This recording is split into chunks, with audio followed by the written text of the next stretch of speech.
سر یہ deputy chairman اور chairman senate election آپ نے رکوانے کی کوشش کی ہے، اب آپ کا مدعا کیا ہے، چاہتے کیا ہے، دعویٰ کیا ہے آپ کا؟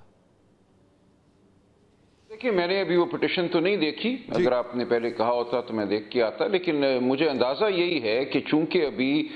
خیبر پختونخوا اسمبلی کے حوالے سے معاملہ جو ہے وہ عدالت کے سامنے آ گیا ہے، ایک اپیل سپریم کورٹ میں دائر کر دی گئی ہے خواتین اور اقلیتوں کی نشستوں کے حوالے سے، تو اس کا جب تک فیصلہ نہیں ہوتا تو استدعا یہ ہے کہ مناسب یہی ہے کہ سینٹ میں الیکشن نہ ہو، کیونکہ ابھی خیبر پختونخوا سے جو سینیٹر منتخب ہوں گے خواتین کی نشستوں کا اور اقلیتوں کی نشستوں کا فیصلہ ہو جانے کے بعد ان سینیٹرز کا سینٹ میں ہونا ضروری ہے تاکہ سینٹ کے چیئرمین اور ڈیپٹی چیئرمین کا انتخاب ہو۔ تو یہ ایک صورتحال ہے قانونی اور آئینی جو ہمارے سامنے ہے۔ اچھا سر، شہریار آفریدی نے جو کہا ہے کہ پارٹی میں آستین کے سانپ موجود ہیں، کون ہے وہ آستین کے سانپ؟ نہیں دیکھیں، یہ ذاتی آراء ہو سکتی ہیں، یہ کسی بھی بڑی جماعت میں شبکلش ہو سکتی ہے مختلف ممبران کے درمیان، لیکن میں سمجھتا ہوں جو کوئی بھی غلط فہمی ہے وہ دور کر دی جائے گی، اور اس میں کوئی بڑی بات نہیں ہے۔ اس کو میڈیا یا سوشل میڈیا کی حد تک ایک بڑا معاملہ سمجھا جائے تو سمجھا جائے، لیکن میری نظر میں پارٹی بالکل متحد ہے۔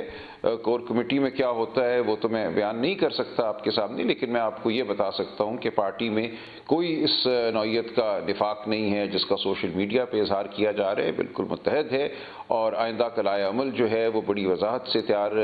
کیا جا رہا ہے، کیا جائے گا اور اس پر عمل ہوگا۔ رجا صاحب دیکھیں، رائی ہوتی ہے تو پہاڑ بنتا ہے نا، آپ رائی کا انکار تو نہ کریں۔ اب ہم نے دیکھا کہ بیرسٹر گوہر پریس کانفرنس کر رہے ہیں، ساتھ میں شیر افضل مروت کھڑے ہیں، بیرسٹر گوہر سے سوال ہوتا ہے، وہ کہتے ہیں سب ٹھیک ہے، کوئی مسئلہ نہیں ہے، ساتھ کھڑے شیر افضل مروت اپنے پارٹی کے چیئرمین کی نفی کر دیتے ہیں، اور پھر اس طرح سے آپ نے سینٹ کا ٹکٹ جو ہے یہ خرم دیشان کو دیا، بانی پی ٹی آئی کے فیصلے کی نفی کی، اس کو کیا کہیں گے آپ؟ یہ کہہ رہا ہوں، یہ بہت چھوٹی باتیں ہیں، کسی حلقے میں ٹکٹ الف کو ملا یا بے کو ملا تو ظاہر ہے لوگ سطح پہ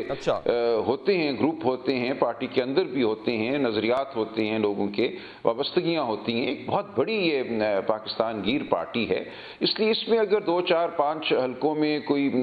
گفتگو ہو رہی ہے، کوئی کسی کا خیال ہے کہ ٹکٹ زید کو ملنا چاہیے تھا، دوسرے کا خیال ہے بکر کو ملنا چاہیے تھا، تو یہ کوئی بڑی بات نہیں ہے، ہر جماعت میں ایسا ہوتا ہے، تو اس میں کوئی نفاق نہیں۔ جب الیکشن ہوگا آپ دیکھیں گے پوری جماعت، جو بھی الیکشن میں جماعت کا امیدوار ہوگا، ٹکٹ ہولڈر ہوگا، اس کے پیچھے متحد کھڑی ہوگی۔ تو اچھا، پی ٹی آئی چیئرمین کی رہائی کی باتیں ہو رہی ہیں سر، ادھر P T I chairman establishment کے خلاف بڑی سخت زبان استعمال کر رہے ہیں، آرمی چیف کے خلاف بیان دے دیا انہوں نے، ساتھ ہی خبریں آ رہی ہیں کہ وزیر اعلیٰ خیبر پختونخوا کور کمانڈر پشاور سے ملاقات بھی کر رہے ہیں، یہ چل کیا رہا ہے سر؟ مطلب یہ معاملات کس طرح چل رہے ہیں آپ کے اسٹیبلشمنٹ کے ساتھ؟ نہیں، مجھے کسی بھی چیز میں کوئی تضاد نظر نہیں آتا۔ دیکھیے، جہاں تک رہائی کا تعلق ہے تو اس کا تعلق تو عدالتی عمل سے ہے، عدالتی عمل کو بالکل کسی دباؤ کے تحت نہیں ہونا چاہیے۔ عدالت میں اگر مقدمہ بنتا ہے تو سزا دیں، نہیں بنتا تو رہا کریں، تو ہم عدالتی عمل سے ہم طالب ہیں انصاف کے، اور انشاءاللہ انصاف ہوگا اور تمام مقدمات میں رہائی ہوگی، چونکہ تمام مقدمات بالکل مضحکہ خیز ہیں۔ باقی یہ معاملہ کہ عمران خان صاحب نے جو بات کی ہے، انہوں نے جو دیکھا اس کو بیان کیا ہے، جو کچھ انہوں نے سہا ہے، جو کچھ ان کی پارٹی نے سہا ہے، ہم نے سہا ہے، وہ سب کے سامنے ہے کہ جو ہوا ہے اس تمام عرصے میں، وہ اگر اس کا ذمہ دار ایک شخص کو ٹھہراتے ہیں تو وہ اس پارٹی کے لیڈر ہیں، ان کو معلومات ہیں، وہ وزیر اعظم رہے ہیں، ان کے روابط ہیں، لہٰذا ان کی بات کو ہم فوقیت دیں گے، وزن دیں گے، اور اس میں کوئی نہ ابہام ہے اور نہ اس میں کوئی تضاد ہے۔ دوسری طرف یہ کہ جو موجودہ افسران ہیں فوج کے، جو ایک ذمہ داری ادا کرتے ہیں بطور کور کمانڈر یا کسی اور عہدے پر، ان سے اگر ملاقات ہوتی ہے اس حوالے سے کہ سیاسی عمل میں رخنہ نہ ڈالا جائے، بائی الیکشن ہونے ہیں، اور ان سے یہ ایک آپ کہہ لیجئے ان کو باور کرایا جاتا ہے کہ سیاسی عمل شفافیت سے ہوگا اور اس میں کوئی دخل اندازی نہ کی جائے، تو یہ بھی ٹھیک ہے، اس میں بھی کوئی میری نظر میں تضاد کی بات نہیں ہے۔ نہیں تو جو پی ٹی آئی کے چیئرمین بانی چیئرمین عمران خان کا موقف ہے اسٹیبلشمنٹ کو لے کے آج کل، کیا پارٹی کا بھی وہی موقف ہے؟ ظاہر ہے وہی موقف ہے جو عمران خان صاحب کا موقف ہے، اور کوئی نیا موقف تو انہوں نے نہیں اپنایا۔ یہ تو پارٹی کا موقف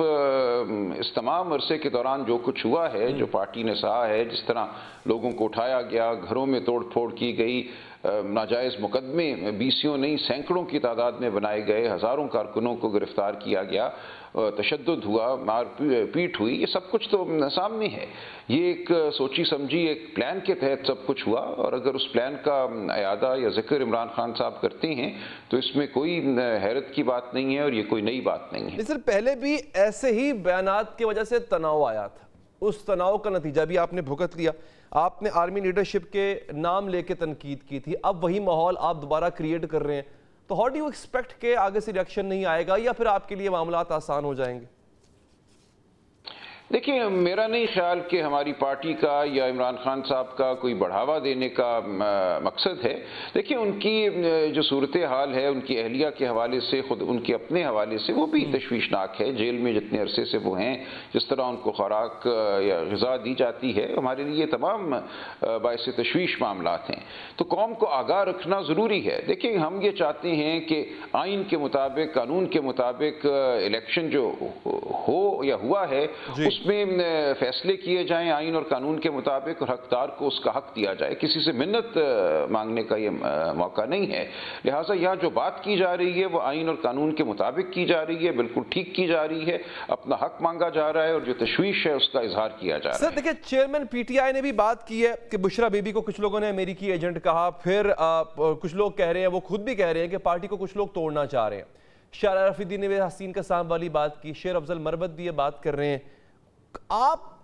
پیراشوٹرز کی بات کر رہے ہیں۔ پارٹی جب ترجمان جیسے آپ آتے ہیں ٹیلی ویژن پہ یا پبلک سپیکر بن کے آتے ہیں، گریزہ کیوں ہے یہ ایکسپٹ کرنے سے کہ پارٹی کے اندر ایک رفٹ ہے، ایک تناؤ ہے؟ نہیں، میرا نہیں خیال کوئی گریزہ ہے۔ ہر ایک کو موقع دیا جاتا ہے جو مدعا ہے پیش کرنے کا، جو ان کا اگر دفاع میں انہوں نے کچھ کہنا ہے تو وہ کہیں، تو وہ عمل چلتا رہتا ہے۔ پارٹی میں پہلے بھی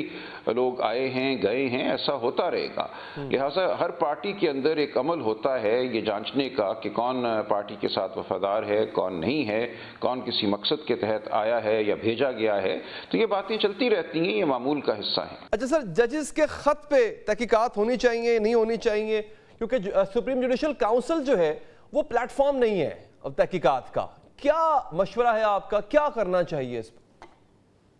کسی تحقیق کی ضرورت نہیں ہے۔ دیکھیے، ان 6 جج صاحبان نے ایک بات کی، انہوں نے بتا دیا کہ انہوں نے کیا سہا ہے، ان کے ساتھ کیا ہوا ہے۔ اب بات آگے کی ہے، آگے ہم نے کیا کرنا ہے۔ یہ جج صاحبان جو ہیں ہماری زندگی موت کا فیصلہ کرتے ہیں، لہٰذا یہ کہنا کہ ان کو پہلے کٹہرے میں کھڑا کریں گے، ان سے ثبوت مانگیں گے، بالکل لغو بات۔ انہوں نے ایک مشکل کا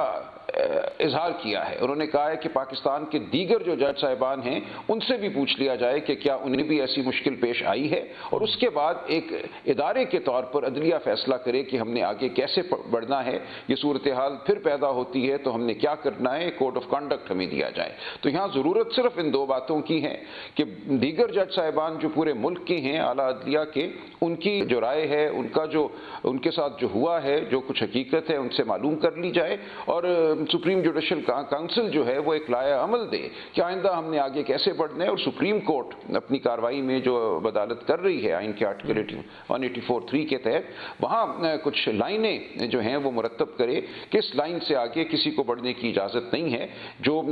فاصلے ہیں عدلیہ اور دیگر اداروں کے درمیان، جو ہم کہتے ہیں ٹرائیکاٹمی آف پاورز ہے، یہ 3 علیحدہ ستون ہیں ریاست کے، ان کی علیحدگی کو قائم رکھنا ضروری ہے، اس حوالے سے فیصلہ آئے۔ تو یہ ہے آگے بڑھنے کا میں سمجھتا ہوں طریقہ۔ اس میں کوئی تفتیش ماضی کے حوالے سے کرنے کی ضرورت نہیں ہے۔ ان 6 جج صاحبان نے جو بیان کر دیا وہ بہت کافی ہے۔ اب کوئی جا کے یہ نہیں تحقیق کرے گا کہ آلہ لگا تھا، نہیں لگا تھا، کس نے لگایا تھا، تھریٹ دینے والا کون تھا، فون کتنے بجے آیا، کتنے بجے بند ہوا، یہ لغو قسم کی تحقیق ہوگی، اس کی کوئی ضرورت نہیں ہے۔ انہوں نے ایک عمومی بات کر دی، بعض باتوں کی انہوں نے نشاندہی کی کہ یہ ہوا، اور اس کے بعد انہوں نے کہا کہ یہ ایک مجموعی طور پہ ایک صورتحال ہے جس سے ہم دوچار ہیں، عدلیہ کو اب فیصلہ کرنا ہے کہ ہم نے آگے کیسے بڑھنا ہے۔